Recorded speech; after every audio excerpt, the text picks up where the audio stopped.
HBO Max dropped The Menu. We did not get a chance to see it in theaters, so we watched it this weekend. Maggie, how did you feel about The Menu? At first, I wasn't too thrilled about it. Well, preface it. You're not a huge fan of horror. No, I'm not. I like, thrillers. You gotta figure out what Like The Invisible Man. Yeah. Or Get Out. Yeah. I don't like yucky blood and gore and stuff. You don't like However, stuff that's freaky, like No. Midsommar. What is that one? Well, I guess not Resident Evil. Evil Dead. Like that new trailer for Evil Dead. No. Oh, God. We Conjuring watched it. messes with you a little bit. Yeah. Matt says, we need to watch The Menu.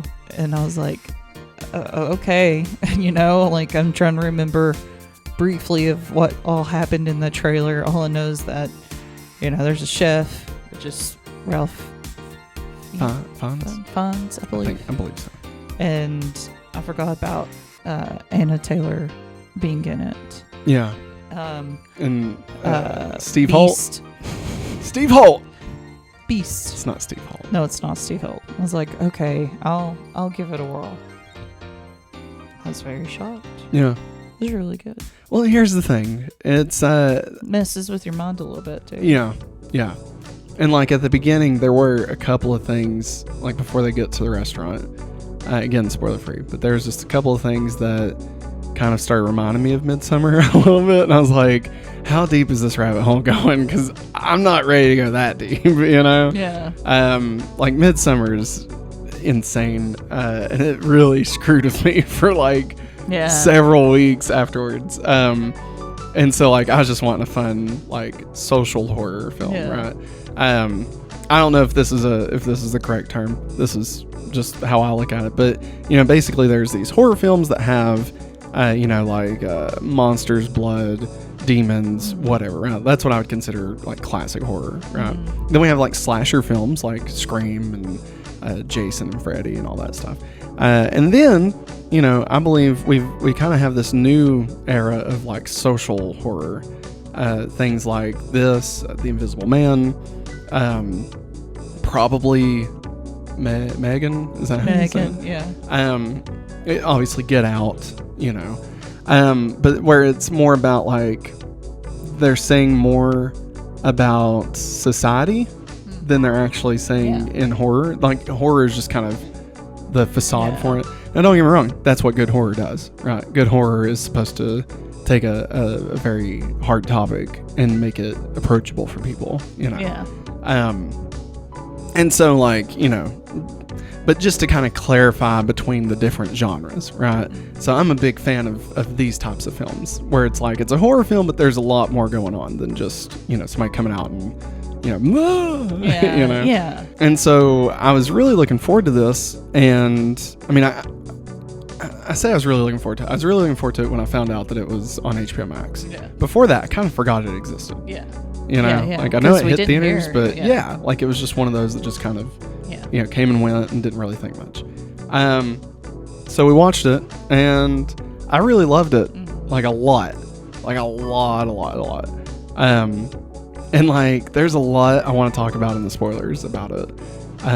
Just how the way things go, and like how people respond and things. Like it's just, I don't know. I have a lot I want to talk about. So I think we gotta get out of spoilers or get into spoilers. Anything else you want to say before we get into spoilers? No. I would definitely recommend watching it if you like movies that are social horror, however you want to call it. Then I think you should definitely check this out. If you hate horror films, if you just do not at all like to be scared at all, I don't know if I would even say this is scary. I mean, there's a few things that can make you jump, but I at no point, like, all I felt was dread. At some point, like, what's going to happen? Oh my God, is this going to happen? But I never felt, it never pushed itself to the point that I felt like uncomfortable because of what I was watching. So take that for what you will. Okay. So that being said, let's get into spoilers. I can't believe Ralph Fiennes was dead the whole time. Spoilers. I'm just kidding. Yeah, so I think one thing that struck me a lot about this movie was how everybody just kept sitting back down. Yeah. And like, they were so willing to just sit there and take what was happening because it was what was expected of a social setting. You know what I mean? Like, it's just bonkers, you know? And like, I mean, they show them like, you know, try and break out every once in a while and stuff, but like, they could have all banded together and like really done something, you know? But like, when he's like, oh, it's part of the menu and sit back down, and they just do that. And it's like, it's just so crazy to me, you know? Well, also, the more and more I thought about it, you know, Anna Joy Taylor? Anna Taylor-Joy. Yeah. You're good. Her character, you know, is the only person there is not of wealth status. And like, looking back on it now, it's like she saw how ridiculous this was. Yeah. That these people are acting absolutely stupid. Yeah. And that they're just taking everything that Ralph Fiennes says for what it's worth. Yeah. And she sees how ridiculous it is. Yeah. She doesn't buy into all the bullshit. Yeah. Yeah. And like, even she'll tell, I can't think of his name, You can just call him Beast. Beast. Yeah. That's fun. Beast from X-Men. The zombie from Warm Bodies. That's how I remember him as.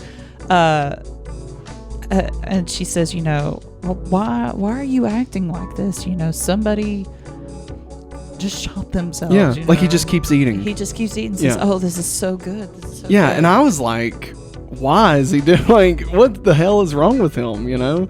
And I didn't know if it was just because he's such a foodie, you know? Like, if that's what it was or what. But anyway, sorry. No, that's okay. I'll see. Like, she told him, she's like, oh, go back to eating your rock or something like that. Yeah. The salad that's supposed to be like, like the food critic said, she's like, oh, we're eating the ocean. Eating the ocean. Because Ralph Fiennes says, you're going to be ingesting entire ecosystems, you know, and I was like, oh, I mean, that's pretty good setup for a menu, you know? Yeah, yeah. And like, the further he goes down his menu, especially when he talks about how he stabbed his dad in the leg with scissors, and he made this meal of this chicken wrapped up in a telephone cord. Yes. With scissors stabbed into it. Yeah. And it was chicken thigh. I guess it was a little disturbing to watch the guy blow his head off, now that I'm thinking about it. Yeah, it was. I didn't think about that in the pre-spoiler section. Yeah. Hopefully people don't regret watching that now from saying that.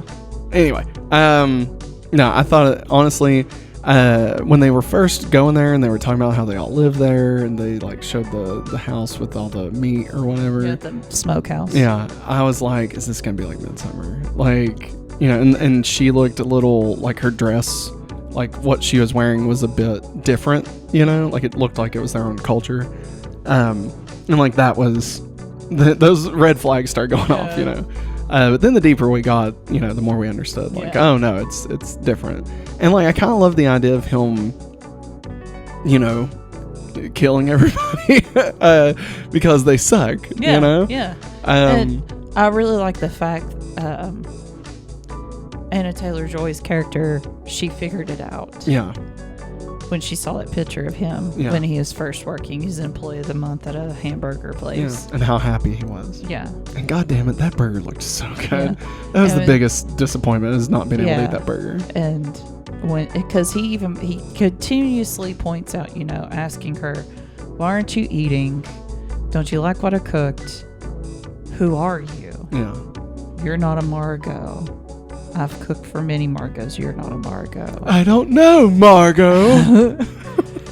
And, you know, we find out that her real name is X, and she's actually a sex worker. Yeah. And piece of crap Beast right there hired her for the evening. Knowing full well that she would die. Yeah. He knew the whole entire time that everybody there was going to die. And oh my God, when he made him cook, that was savage. You know what I mean? It was. I loved it. It was great. It was great. I love the fact that he took a bite of the lamb and he's like, this tastes bad. Yeah.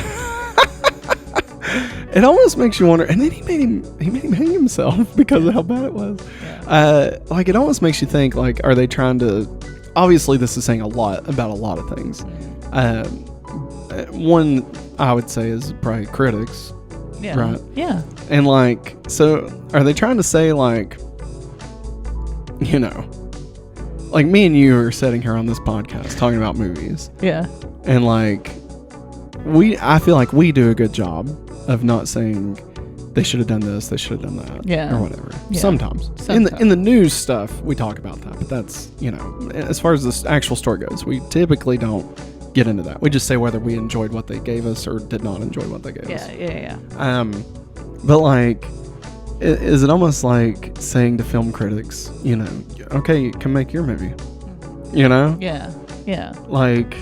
What if Rian Johnson was saying this to all the Star Wars nerds? Yeah. How shitty would your fucking Star Wars movie have been, you piece of shit, And so it's just interesting, the dichotomy there, that we are talking about a movie where the character is bashing people who are critiquing his work, and we are critiquing the work of that film about that. You know what I mean? Yeah. It's super meta, and it just really messes with me a little bit. But yeah, I don't know if there's really anything else. I love the scene where all the ladies just go back in and eat. I thought that was great, and all the men are trying to run away. Yeah. All the pieces of shit, man. But how they're all just kind of bonding and drinking and and smoking. And freaking Beast staring through the window at what they're doing. Oh my God, that was funny. There was a lot of this that was legitimately funny to me. It was. It was dark. It was dark humor. And I like the fact that John Leguizamo's character was a washed-up actor, and the only reason why he was there to die is because of that one horrible movie he was in. He said, I wasn't the director. I didn't write it. And the show says, it doesn't matter. You were in it, and it made my day off horrible. I'm really glad we didn't have to watch him burn alive. Yeah. That's crazy. Yeah. It showed it started, and then we cut away. No, I don't want to talk too much about spoilers about another movie, but, that did not freak me out. If they had shown it, then it maybe would have freaked me out in the same way that other movies have messed with me in the past. Gotcha. You know what I mean? Yeah. So I'm glad that they never really, the dude blowing his head off was probably the furthest it got pushed. But even that I felt wasn't as bad as I've seen in some things. But I'm glad that they got right up to the line, but never crossed it. Yeah. I think that made it a much more enjoyable experience for me. Yeah. Because we don't enjoy, I hate movies that are just torture porn. Yeah. Hostel. Yeah. Hills Have Eyes. All that crap. Hills Have Eyes. I walked out of the Hills Have Eyes. I believe you told me that. Yeah, for real. I got 20 minutes into it, and I didn't even want my money back. I was just I'm good. It was when, I'm not gonna explain the entire part, but there's a moment with a woman who has a baby, but she doesn't have the baby with her, and I'll just leave it at that. And it's just, hate that movie. I really hate that movie. That movie made me stop watching horror films for a long time. I think I didn't watch another one. The closest I got was The Exorcism of Emily Rose, which is not a horror film. It's a courtroom drama. Yeah. No, it was what brought me back was Paranormal Activity, because I was okay, this is not gonna be that. Yeah. This is just about ghosts and demons and shit. And I'm fine with that. But I just did not want, if I had to go watch another person just get chopped in half and guts fly everywhere, I don't give a crap. It's dumb. I don't take happiness from watching that. You know what I mean? No, from I seeing don't bad either. people get shit happen to them. Yeah. Don't get me wrong, good. Yeah. But at the same time, I don't want to, I don't revel in that. think one of the last movies that really like messed with me, like back in the 2000s, was The Descent, where all those girls go spelunking in the Appalachian Mountains. Yeah. And I remember I slept with a lamp on for a good while. Now, remind me, was it a monster in The Descent? Right? It was, right? Yeah, okay. they'd never seen sunlight. That's why they was so... So wait, were they people or were they monsters? I don't know. Okay. I could see somebody calling them monsters, but I could also see them being humans that never seen the light of day. And that's why they were weird looking. Well, I won't say. Like another movie we watched recently. Yes. Okay. Yeah, I could kind of see that. Because I haven't watched it since the only time I watched it when it first came out. When some animals like adapt to places like that. Like Avatar. Yeah. They tend to lose all color, all pigment, and hair and stuff. Yeah. So I think that's why those were made the way. But I didn't want to be sitting in the dark or sleeping in the dark for a good long while. I could see that. Because all I could imagine was those things crawling up on my ceiling and looking at me. That's the thing is like it never really bothers me about like monsters or psycho killers or anything like that. Like that stuff doesn't really affect me that much. The things that get me is demons and ghosts. That shit scares the shit out. And aliens. I will say aliens. Like aliens will do that. If they go if they go hard with it, you know, like Nope. Like, you know, every once in a while I'm just like looking up and just like, I'm still looking for that in the light. I saw that one morning and just disappeared. I'll look for them all the time.